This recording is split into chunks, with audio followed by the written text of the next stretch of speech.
بسم الله الرحمن الرحيم. الحمد لله على نعمة الإسلام وكفى بها من نعمة، ثم الصلاة والسلام على سيد الأنام سيدنا ونبينا محمد بن عبد الله وعلى آله وعلى صحبته الكرام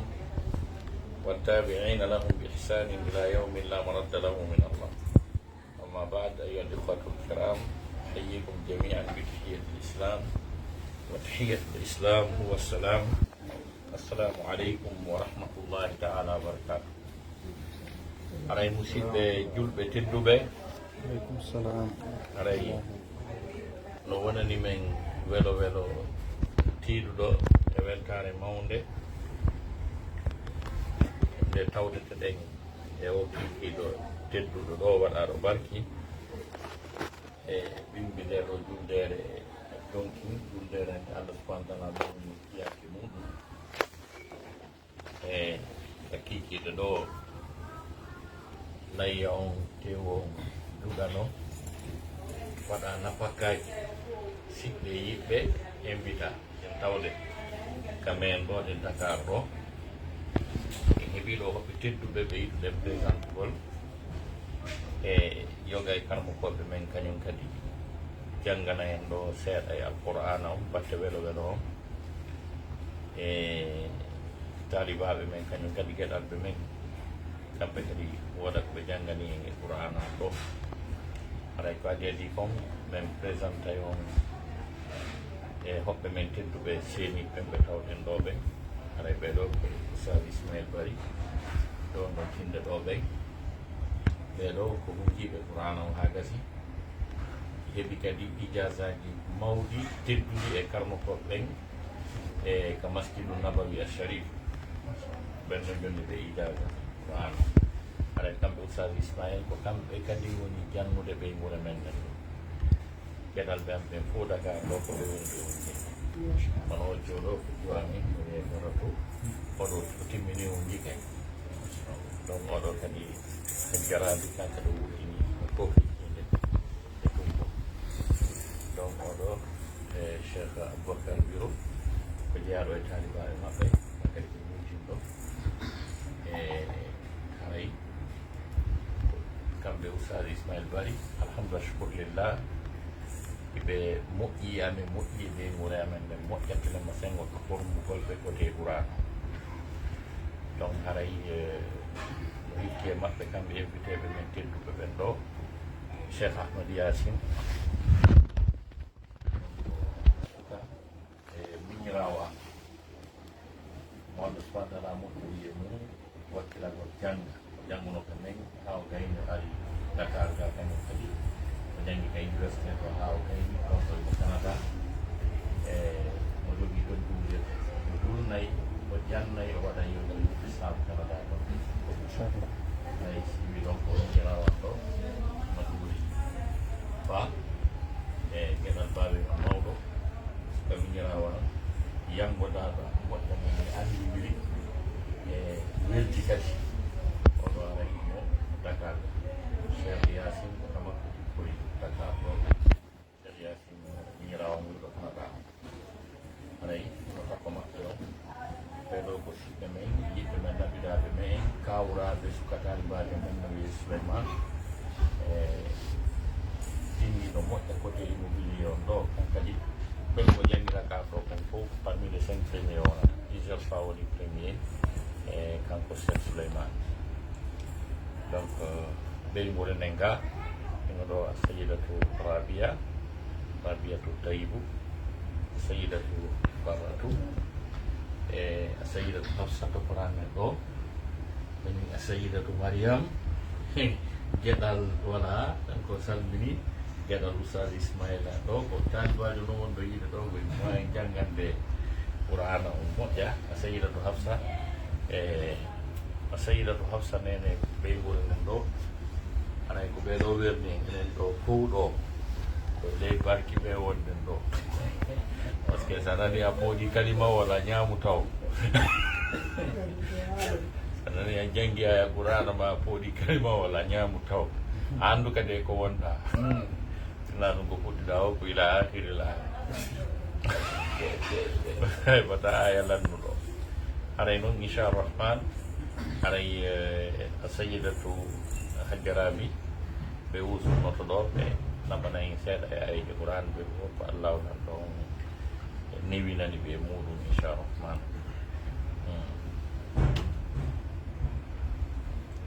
أعوذ بالله من الشيطان الرجيم بسم الله الرحمن الرحيم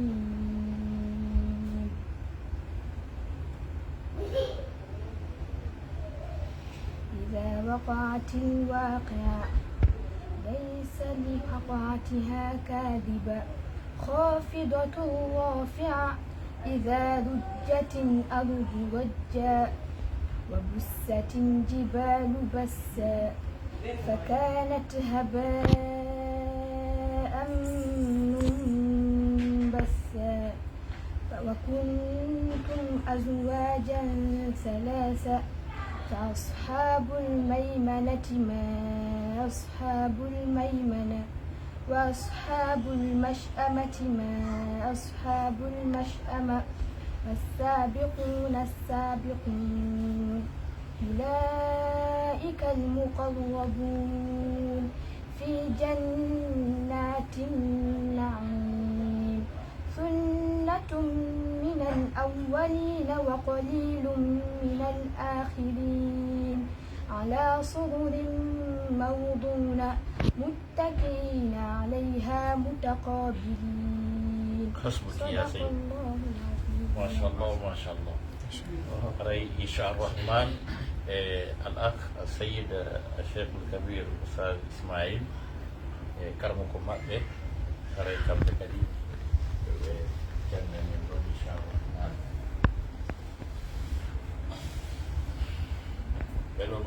أعوذ بالله من الشيطان الرجيم. بسم الله الرحمن الرحيم.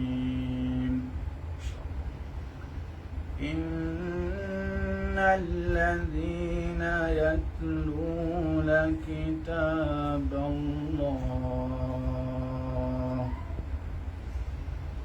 إن الذين يتلون كتاب الله وأقاموا الصلاة يتلون كتاب الله وأقاموا الصلاة وأنفقوا مما رزقناهم سرا وعلانية وأنفقوا مما رزقناهم سرا وعلانية يرجون تجارة لن تبور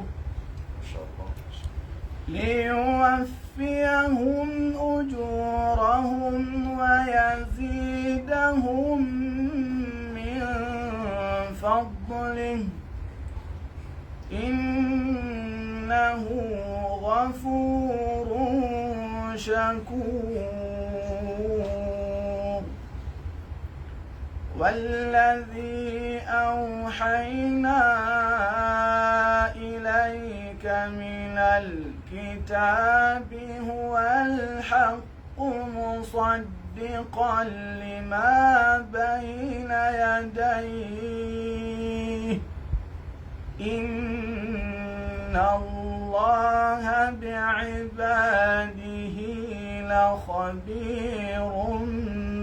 بصير ثم أورثنا الكتاب الذين اصطفينا من عبادنا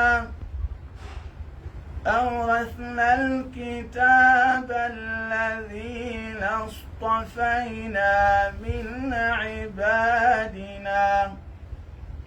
فمنهم ظالم لنفسه ومنهم مقتصد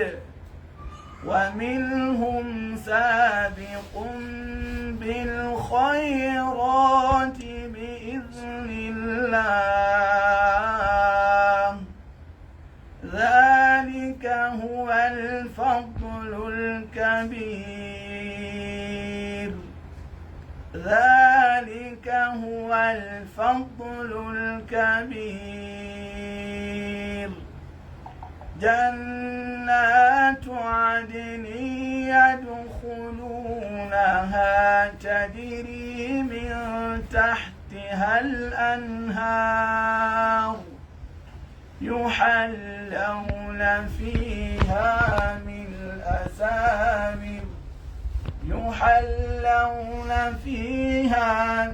أساور من ذهب ولؤلؤا ولباسهم فيها حرير وقالوا الحمد لله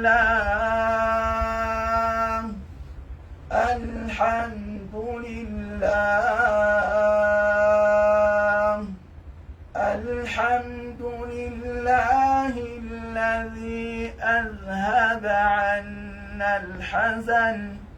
إن ربنا لغفور شكور الذي أحلنا دار المقامة من فضله لا يمسنا فيها نصب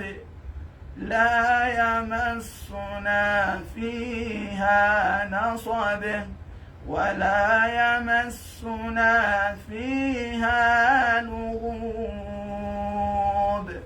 صدق الله العظيم. ما شاء الله ما شاء الله. نشكر أخانا وشيخنا الكبير الأخ الشيخ إسماعيل باري لهذه القراءة المتميزة المجودة، ونسأل الله سبحانه وتعالى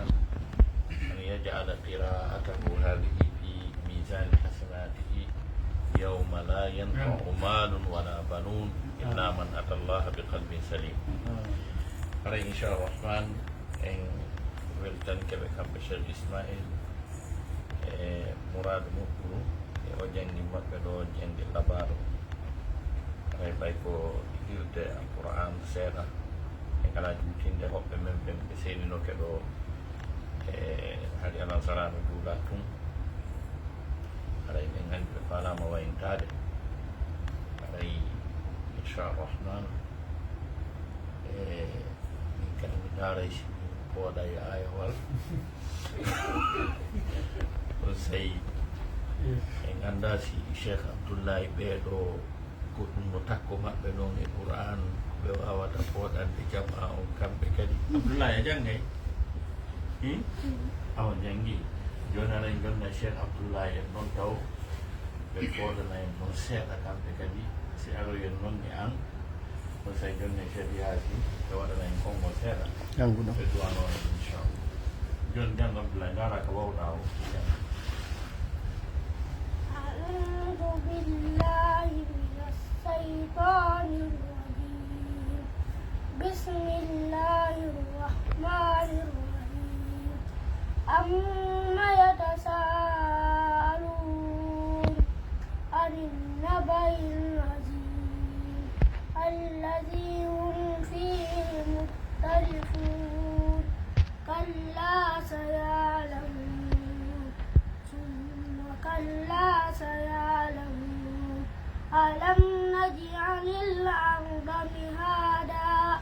والجبال أوتادا وخلقناكم أزواجا وجعلنا نومكم سباتا وجعلنا الليل لباسا وجعلنا النهار معاشا وبنينا فوقكم سبعا شدادا وجعلنا سراجا وهاجا وأنزلنا من المعصرات ماء لنخرج به حبا ونباتا وجنات ألفافا إن يوم الفصل كان ميقاتا. حسبك يا ولد. شكرا جزيلا. شكرا. Thank you terima kasih kepada Nabi.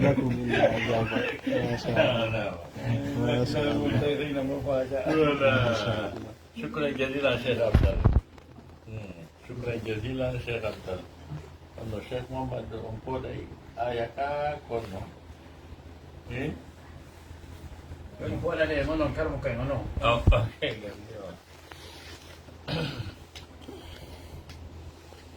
أعوذ بالله من الشيطان الرجيم. بسم الله الرحمن الرحيم. قل الحمد لله وسلام على عباده الذين اصطفى الله خير أما يشركون أمن خلق السماوات والأرض وأنزل لكم من السماء ماء فأنبتنا به حدائق ذات بهجة ما كان لكم أن تنبتوا شجرها أإله مع الله بل هم قوم يعدلون أمن جعل الأرض قرارا وجعل خلالها أنهارا وجعل لها رواسي وجعل بين البحرين حاجزا أإله مع الله بل أكثرهم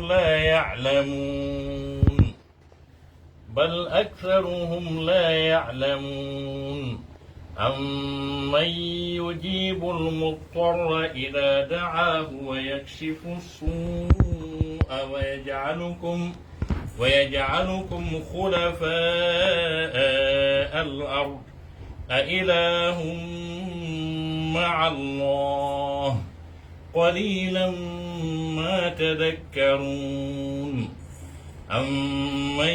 يهديكم في ظلمات البر والبحر ومن يرسل الرياح بشرا بين يدي رحمته أإله مع الله تعالى الله عما يشركون صدق الله العظيم. Raya Insya Rahman Wata'imak mengijude Syekh Ahmad Yasin Wada kau juga ikan Insya Allah sampai sudah kuadai ayat Al-Quran hari dan yang menak dengan bikin lagi dan kami nyerawang untuk Kanada menggunakan ijude dari majan atau muat tong kadia dari Islam. Alhamdulillah Rabbil Alamin wassalatu wassalamu ala Rasulillah wa ala alihi wa ashabihi wa ba'd. Assalamualaikum warahmatullahi wabarakatuh. Waalaikumsalam. Aray en weltike en yetti Allah subhanahu wa ta'ala tawdo en de nyalande juldere ma bindi juldere en arika ko hoɓe men kotiraɓe men ɓe jonni yewtere en haalande yewtere en si oustas Tayba maki kono o woodi tempo ɓaɓe kotiraɓe men andi so woodi aray na yawa golɓe kamɓe kadi janni en aray komi wiyata taw yo weltano Hajja Hafsa moɓituɓe jama on ɗo waɗani nafakaji kelɗuɗi aray noon koko wowi ƴokkiti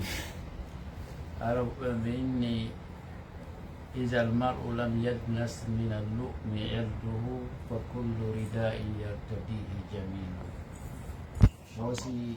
neɗɗo o jikkintinoraki ko inete guddam e gañanedi haɗa kala jikku ngo ɗetti no moƴƴi ko ɗum ɗa to woni moƴƴa e ñande noon hajji Hafsa wallah o waɗa ɓe piiji bus kono kala arɗo ka maɓɓe ma see ɗi wuuri takko maɓɓe ɗon soke on gonɓe jonnama tigi haɗa ko hunde moƴƴude noon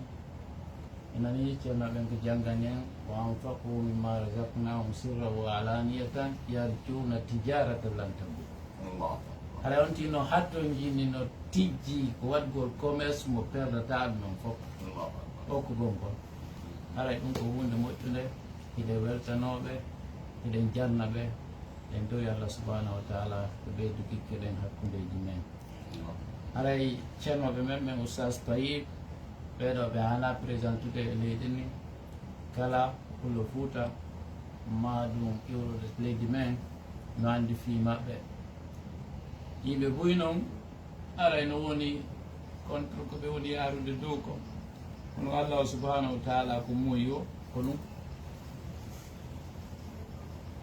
ko Allah woni yittidirowo piiji ɗi haray ɗe weltaniɓe yimɓeɓe kamɓe kamɓe tum fayda ɓe ala groupe ɗuɗuɗo kono so ɓe woni sengo groupe on ɗa fof ɓe ɓuuray groupe o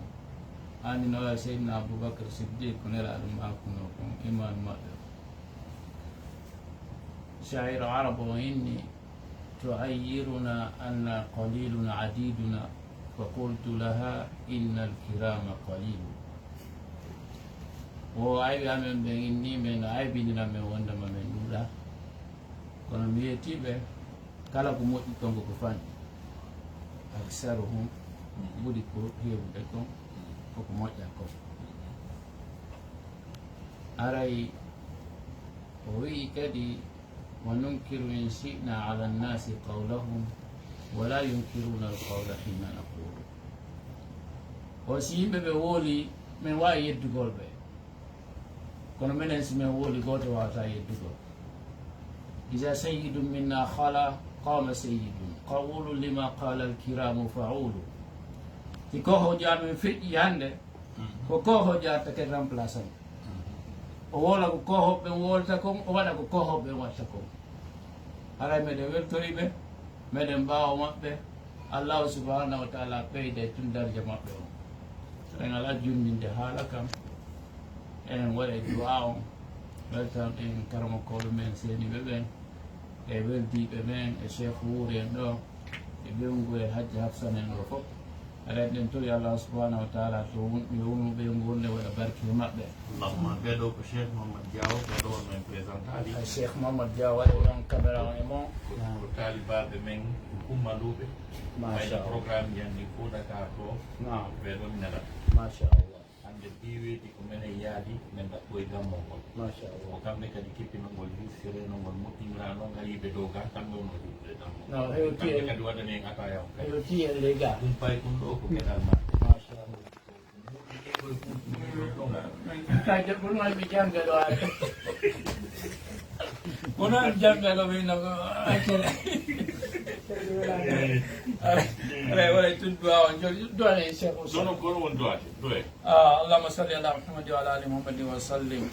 ربنا اتنا في الدنيا حسنه وفي الاخره حسنه وقنا عذاب النار ربنا لا تزغ قلوبنا بعد إذ هديتنا وهب لنا من لدنك رحمه انك انت الوهاب اللهم ارنا الحق حقا وارزقنا اتباعه وارنا الباطل باطلا وارزقنا اجتنابه اللهم اهدنا واهد بنا واجعله سببا لمن يهتدي اللهم اعز الاسلام والمسلمين واذل الشرك والمشركين ودمر اعداءك واعداءنا واعداء الدين برحمتك يا حي يا قيوم اللهم لا تدع لنا ذنبا الا غفرته ولا هما الا فرجته ولا دينا الا قضيته ولا مريضا الا شفيته ولا حاجه من حوائج الدنيا والاخره الا قضيتها ويسرتها يا ارحم الراحمين اللهم اكرمنا بقضاء حوائجنا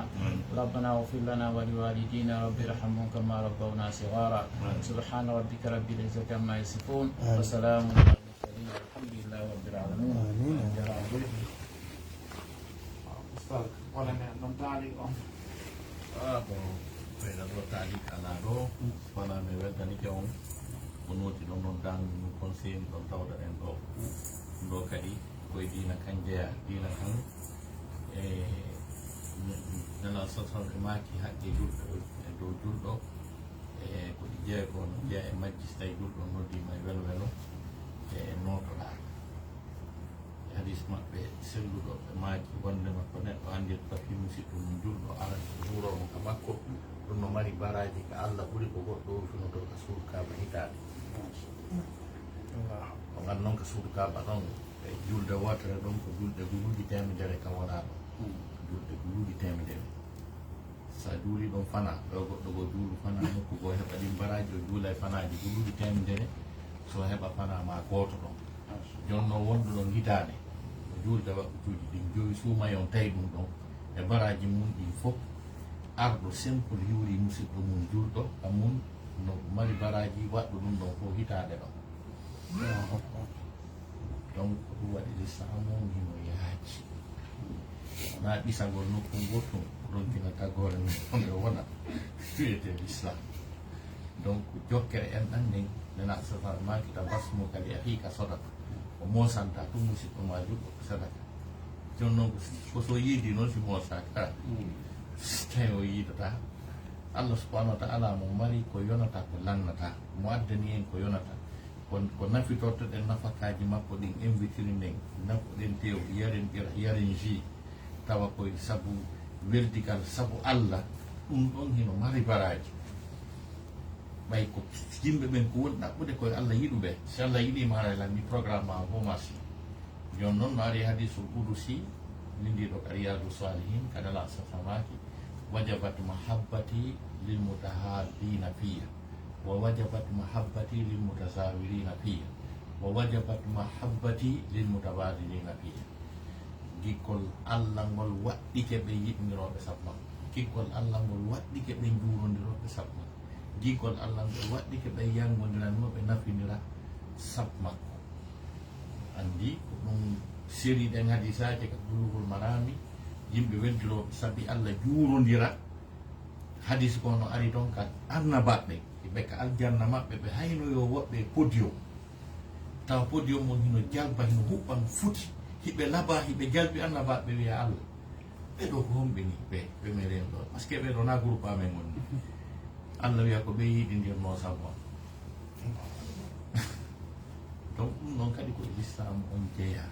o juurodir ko ƴettita kuyero ƴettita puseeti o yetta Allah subhanahu wa ta'ala ɗum ko l'islam on jeeya subhanahu wa ta'ala seydna Ali nenaɗo moɓidino sabaɓe ɓurɓe ɗuɗɗe ɓe maɓɓe mo kala o landi ɗum an ko fiwon ɗum yiɗirɗa wurirgol ka aduna ɗo goɗɗo e maɓɓe wi nenaɗo komi on tata guide hande komi yiye ñande feƴƴuɗa on fala to gurnamɗa o Allahu akbar seydna Ousmane wi nenaɗo komi yiɗiri wurirgol e ka aduna ɗo ko saabu piiji tan gogo on ito amuta am koymi ñammi weelaɗo weela ko weelete ba mi yiita seydna Ousmane muɗu kattal ko ñammingol weelaɗo e kañum e jokkugal enɗan e immagol jemma juulare yimɓe ɓen no ɗaani seydna Ousmane wi kanko ɗum ɗo jogoti haaji aduna Allahu akbar donc haray alhamdulillah shukrulillah e yetti Allah subhanahu wa ta'ala ɗe ñalaɗe ɗo kadi ko ñalaɗe mawnuɗe tedduɗe ka Allah subhanahu wa ta'ala ɗe baɓe sappo sakkitiɗe luuɗo lewru e donkin ɗo ɗe ko barɗe ɓurɗe mawde ka tata baraji ɗe barɗe kadi hikkiɗe kañum kadi ɗum ɗo ko wiyete ayyamu tashri ayyamu aklin wa shurbi ko ñalaɗe ɗe tew sekete muɗum seede juuɗe sifa ɗum ko waɗɗen ɗo ko nela asat pammaji bimo ko ɗum waɗi ɗeɗo horatake ɗo ɗeɗo no jeeya e ñalaɗe harmuɗe howrugol ɗe iwi ka donkimon juula e barɗe tati ma ɗiɗi hikkitiɗe ɗon ɗen horatake no tonga howrugol ko juɗugol tewu ñaama waɗa invitation ji yetta Allah subhanahu wa ta'ala fijida e ɓeygureji muɗum yaltida e maɓɓe ɓe welto ko ñalaɗe men welo welo ni ene ñaɗe presque ayyamu tashri ayyamu aklin wa shurbi donc hay alhamdulillah shukrulillah jama on fof weltanama e weltanike Ustaz Ismail ɓe janngani en ɗo janngin deejuɗo anndi so a wi oɗo ko jogiiɗo ijasa qouran so fuɗɗike janngude ara ena huli par ce que si feppodiraali wona ya diwi baaɓe kono ɗo jannginga no ko ɓe wiya firmu e maɓɓe kon eno yiitidi kadi ko ɓe janngi kon sariyatin fami tafsiru ko firti ko ɓe janngi ko haray fontugol sooke o pinnama numéro en kata taga ko gudda sa wuddi anndu a katama adda wala karaw Allahu akbar. par ce que ko fii ɗum woni ko ɓe janngi ɗo donc janngoɓe qur'ana on ha gasa fonta sookeje ɗen ha gasa okkitira moƴƴo e tagore nden allah daari yarjuna tijaratan lan tabour Allahu akbar. hiɓe sappi commerce mo bonata aduna allah sifi fi maɓɓe ɗon ha tawi ka wattanne jannato adinin yadkhuluna aljannaji ɗi ɓe natoyta e muɗum ɓe yaɓe yetti allah adduɓe e galle ñiiɓeteɗe ɗon yaltatake mayatake nawnatake memataɓe to ronkere memataɓe to lo'ere heege ala to tawi ko ɗum ɗo woni koɓe asirana e gurdam maɓɓe tan fihi ɓe jangi qouran fihi ɓe okki fihi ɓe fonti joni donc ko ɗum ɗo makko so kaali amma cheikhu ɓenɗa guindiɗi ɓe addini kamɓene ɗum e kontoye defte ɓe ƴettiɗen ɗum e ngala koɗen taaliji ɗi gimɗi ɗo ha tout e weltani keɓe fota donc sukaɓe wona ɓeɗo jangguɓe ga waɗi université ha gayni yeehi ha Canada tawi kadi ko sifa ɗi gimɗi ɗo woni koɓe makata ɗum ɗo kadi kala seediɓe ɗum ɗo ɓa yimɓe ɓuyno si hewti toon haray kañum e diina juuli enena sallimite Allahu akbar. hara jokki porto donc ɗum ɗo e wonan e windande monanade katata ɓeɗo ko toon ɓe woni Canada ɓe woni andallah fo woni l'un des meilleurs pays du monde kono tawa sifa ɗi gimɗi ɗo ɓe makayɗi ɓe anda ko janngoɗo qur'ana ko jangi ko wiya nawigol iskin hino weli andi mana mum to ɗum ko alhamdulillah shukrulillah ara mi weltanike jama o fof mi weltanike ɓeygure nden mi weltanike seydatu hafsa mi weltanike al akh bureau golle ɗen ɗo fof ko ha hewti mouhammad Ziguinchor ɗa ɗen tokara mawɓe ko Ziguinchor wonɗa wawda wolde fi mawɓe kono yeggitimi woɓɓe voilà mawɓe Ziguinchor ino mo ɗo donc weltanama si hokkateɓe hokkaɓe wolde fi mum ko maɓe pellet pellet ko babenga kono anduɓe ɓe ɓen minen seedi ɗum no awnon ɗo seedi ɗum ga wallah pellet ko babengan kono si fi okko no wolte mi babenga wolte Allahu akbar. anduɓe no andi no woni wallahi anduɓe arno ha e tangota e saku maro ko annen ko baɗe sappo e joyi dañande miɗo yodde Mamadou Dukki ko ɗum adila e halen o inni o kamɓe yahanayno saku e maaro koye marché aviation gayno tawi ko tom ma kan alfaya chaque 15 jours saku maaro ñamete kamen hakkema ha hande no fandi ka tawata 30 personnes ñam ittal ɗo koƴe soɗɗi yirti e gurdam maɓɓe non ko Cheikh Yasin maki fof no woni ko ɓe gueli kadi ari kadi koɓe partenaire moƴƴa programme ji waɓe gandi fof ko winda mi windanode Allah. oro ɓaccanolan ɗon ɓe accanmi ɗon ko talle min kadi mbaɗi université ɓe yaɓe ɗaɓɓita wawi yamoɓe gundo Masha Allah. gundoji ɗi gundu Masha Allah. fof par ce que mi anda mi tawi ko min ɗo juuɗani gonɗoji digal ɗon ɗe guppay kono andi wallahi ɓe yiɗunomo ɓe hooli kadi ko janggi kon kadi ɓay ko ɗum no fof wonde toon alhamdulillah ara e weltanike a seydatu barratu a seyid a jarani sayyidat hafsa ala drapeau mara yawnama inchallah aray ko ɗum geli ɗon aray ko ɓurtata sollintide mbeɗe miijitade re kadi miijitade on o na